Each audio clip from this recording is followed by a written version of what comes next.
لقد أرسلنا رسلنا بالبينات وأنزلنا معهم الكتاب والميزان ليقوم الناس بالقسط وأنزلنا الحديد فيه بأس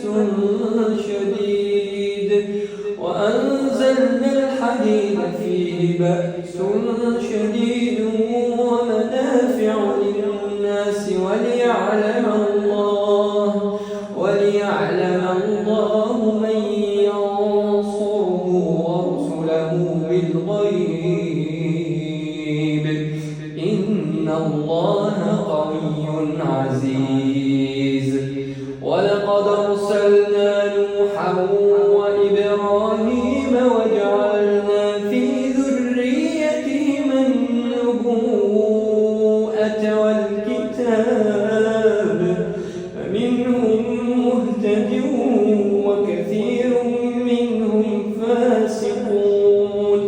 ثم قفينا على آثارهم برسلنا وقفينا بعيسى ابن مريم وآتيناه الإنجيل وجعلنا في قلوب الذين اتبعوه رأفة ورحمة ورهبانية ابتدعوها ما كتبناها عليهم إلا ابتغاء رضوان الله فما رعوها حق رعايتها فآتينا الذين آمنوا منهم أجرا وكثير منهم فاسقون.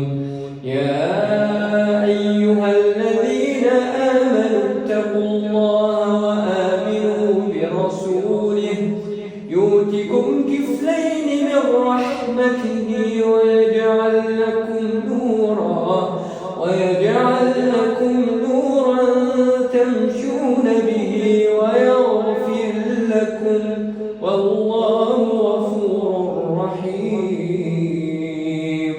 لئلا يعلم أهل الكتاب ألا يقدرون على شيء من فضل الله وأن الفضل بيد الله يؤتيه من يشاء